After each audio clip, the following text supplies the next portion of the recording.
La ficelle de Guy de Maupassant.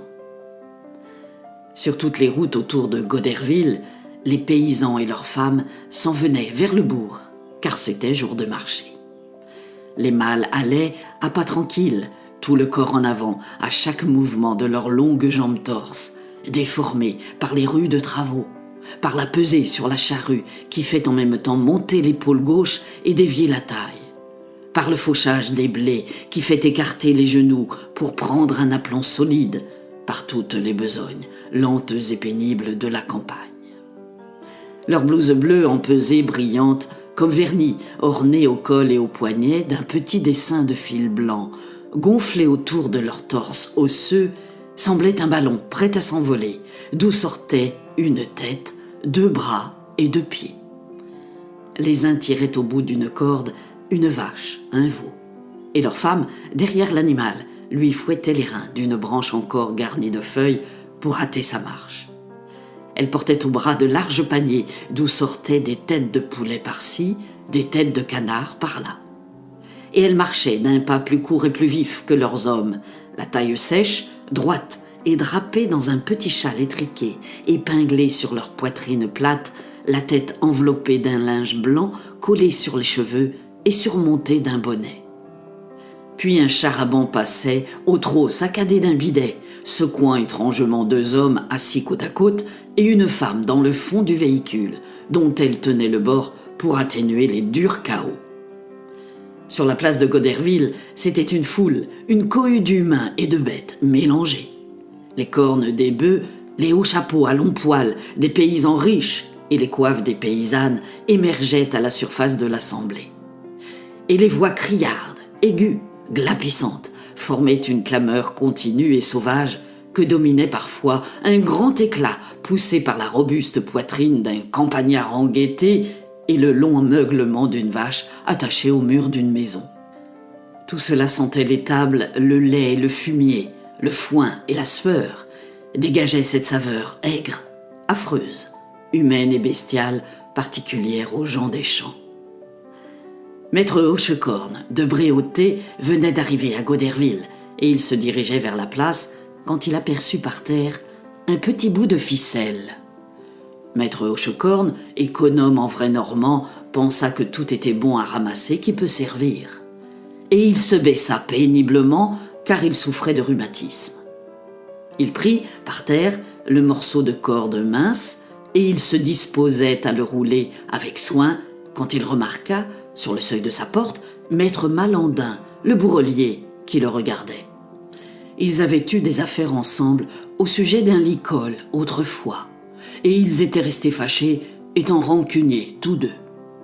Maître Hochecorne fut pris d'une sorte de honte d'être vu ainsi par son ennemi cherchant dans la crotte un bout de ficelle. Il cacha brusquement sa trouvaille dans sa blouse, puis dans la poche de sa culotte. Puis il fit semblant de chercher encore par terre quelque chose qu'il ne trouvait point, et il s'en alla vers le marché, la tête en avant, courbé en 2 par ses douleurs. Il se perdit aussitôt dans la foule criarde et lente, agitée par les interminables marchandages. Les paysans tâtaient les vaches, s'en allaient, revenaient, perplexes, toujours dans la crainte d'être mis dedans, n'osant jamais se décider, épiant l'œil du vendeur, cherchant sans fin à découvrir la ruse de l'homme et le défaut de la bête. Les femmes, ayant posé à leurs pieds leurs grands paniers, en avaient tiré leurs volailles qui gisaient par terre, liées par les pattes, l'œil effaré, la crête écarlate. Elles écoutaient les propositions, maintenaient leur prix, l'air sec, le visage impassible. Ou bien tout à coup, se décidant au rabais proposé, criait au client qui s'éloignait lentement « C'est dit, mets centime, je vous le donne !» Puis, peu à peu, la place se dépeupla et l'Angélus, sonnant midi, ceux qui demeuraient trop loin se répandirent dans les auberges.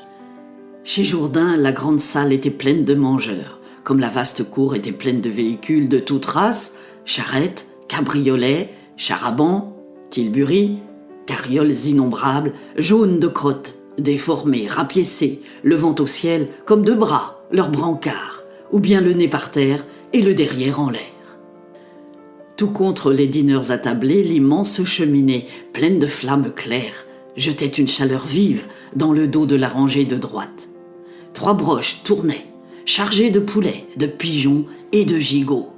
Et une délectable odeur de viande rôtie et de jus ruisselant sur la peau rissolée s'envolait de l'âtre, allumait les gaietés, mouillait les bouches. Toute l'aristocratie de la charrue mangeait là, chez Maître Jourdain, aubergiste et maquignon, un malin qui avait des écus. Les plats passaient, se vidaient comme les brocs de cidre jaune. Chacun racontait ses affaires, ses achats et ses ventes. On prenait des nouvelles des récoltes. Le temps était bon pour les vers, mais un peu mûcre pour les blés. Tout à coup, le tambour roula dans la cour, devant la maison. Tout le monde aussitôt fut debout, sauf quelques indifférents, et on courut à la porte, aux fenêtres, la bouche encore pleine et la serviette à la main. Après qu'il eut terminé son roulement, le crieur public lança d'une voix saccadée, scandant ses phrases à contretemps.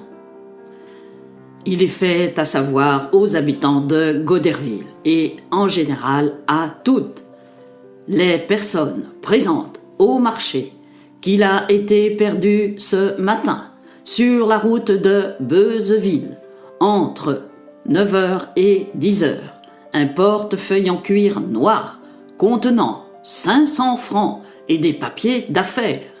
On est prié de le rapporter à la mairie incontinent ou chez maître Fortuné Houlbrec de Manneville. Il y aura 20 francs de récompense. Puis l'homme s'en alla. On entendit encore une fois au loin les battements sourds de l'instrument et la voix affaiblie du crieur. Alors on se mit à parler de cet événement en énumérant les chances qu'avait maître Houlbrec de retrouver ou de ne pas retrouver son portefeuille. Et le repas s'acheva. On finissait le café quand le brigadier de gendarmerie parut sur le seuil. Il demanda « Maître Hochecorne de Bréauté, est-il ici ?» Maître Hochecorne, assis à l'autre bout de la table, répondit « Me v'là !» Et le brigadier reprit « Maître Hochecorne, voulez-vous avoir la complaisance de m'accompagner à la mairie ? Monsieur le maire voudrait vous parler. » Le paysan, surpris, inquiet, avala d'un coup son petit verre, se leva et, plus courbé encore que le matin, car les premiers pas après chaque repos étaient particulièrement difficiles, il se mit en route en répétant « Me v'là, me v'là !» Et il suivit le brigadier. Le maire l'attendait assis dans un fauteuil. C'était le notaire de l'endroit, homme gros, grave, à phrases pompeuses. « Maître Hochecorne, dit-il, on vous a vu ce matin ramasser sur la route de Beuzeville le portefeuille perdu par maître Houlbrec de Manneville. » Le campagnard, interdit, regardait le maire, apeuré déjà par ce soupçon qui pesait sur lui, sans qu'il comprît pourquoi. « Mais, j'ai ramassé ce portefeuille. »« Oui, monsieur. Parole d'honneur, je n'en ai seulement point eu connaissance. »« On vous a vu. »« On m'a vu, mais... Qui c'est qui m'a vu ?»« Monsieur Malandin, le bourlier. » Alors le vieux se rappela, comprit et, rougissant de colère. « Ah, il m'a vu, ce maintenant. Il m'a vu ramasser cette ficelle-là. Tenez, monsieur le maire. » Et fouillant au fond de sa poche, il en retira le petit bout de corde. Mais le maire, incrédule, remuait la tête. « Vous ne me ferez pas accroire, maître Hochecorne, que monsieur Malandin, qui est un homme digne de foi, a pris ce fil pour un portefeuille. » Le paysan, furieux, leva la main, cracha de côté pour attester son honneur, répétant « C'est pourtant la vérité du bon Dieu, la sainte vérité, monsieur le maire, là, sur mon âme et mon salut, je le répète. » Le maire reprit « Après avoir ramassé l'objet, vous avez même encore cherché longtemps dans la boue, si quelques pièces de monnaie ne s'en étaient pas échappées. » Le bonhomme suffoquait d'indignation et de peur. Si on peut dire, de mentir comme ça, pour dénaturer un honnête homme, si on peut dire. » Il eut beau protester, on ne le crut pas. Il fut confronté avec M. Malandin, qui répéta et soutint son affirmation. Ils s'injurièrent 1 heure durant. On fouilla, sur sa demande, maître Hochecorne. On ne trouva rien sur lui. Enfin, le maire, fort perplexe, le renvoya en le prévenant qu'il allait aviser le parquet et demander des ordres. La nouvelle s'était répandue. À sa sortie de la mairie, le vieux fut entouré, interrogé avec une curiosité sérieuse et goguenarde, mais où n'entrait aucune indignation. Il se mit à raconter l'histoire de la ficelle. On ne le crut pas, on riait. Il allait, arrêté par tous, arrêtant ses connaissances, recommençant sans fin son récit et ses protestations, montrant ses poches retournées pour prouver qu'il n'avait rien. On lui disait « Vieux malin, va !» Et il se fâchait, s'exaspérant, enfiévré, désolé de n'être pas cru, ne sachant que faire et contant toujours son histoire. La nuit vint. Il fallait partir. Il se mit en route avec 3 voisins à qui il montra la place où il avait ramassé le bout de corde. Et tout le long du chemin, il parla de son aventure. Le soir, il fit une tournée dans le village de Bréauté afin de la dire à tout le monde. Il ne rencontra que des incrédules. Il en fut malade toute la nuit.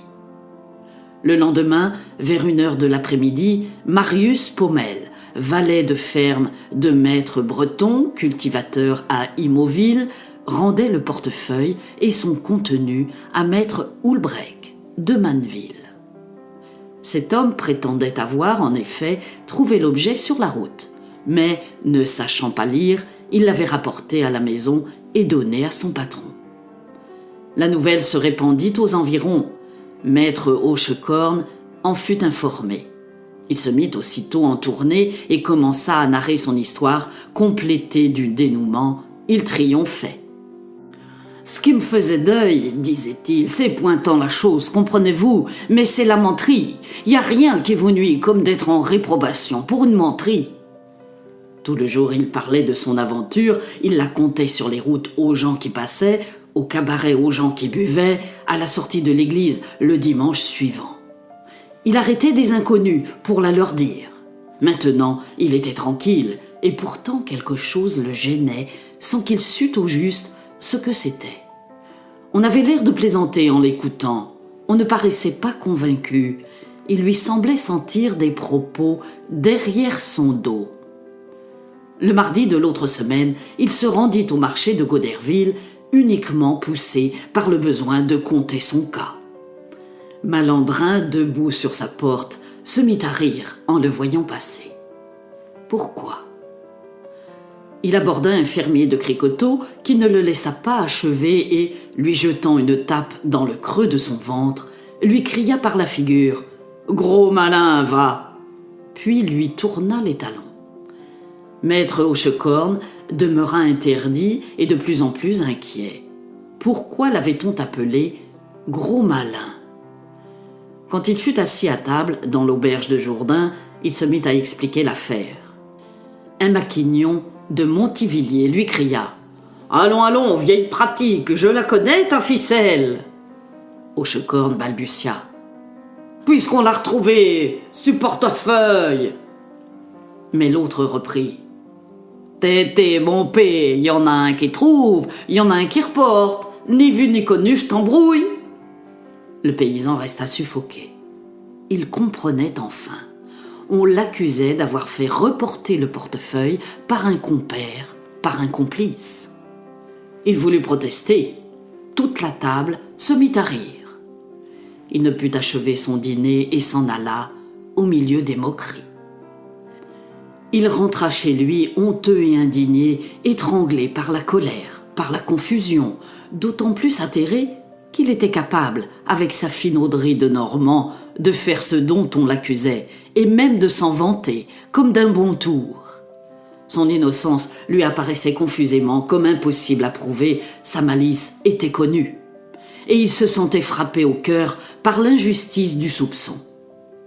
Alors, il recommença à conter l'aventure en allongeant chaque jour son récit, ajoutant chaque fois des raisons nouvelles, des protestations plus énergiques, des serments plus solennels qu'il imaginait, qu'il préparait dans ses heures de solitude, l'esprit uniquement occupé de l'histoire de la ficelle.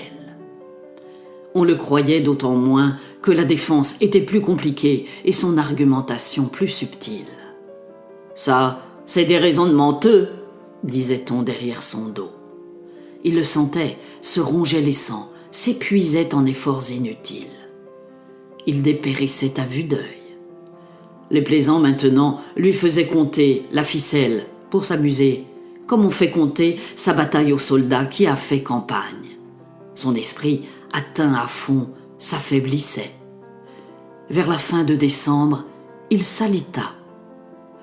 Il mourut dans les premiers jours de janvier et dans le délire de l'agonie, il attestait son innocence, répétant « Une petite ficelle, une petite ficelle. Tenez, la voilà, monsieur le maire. » 25 novembre 1883.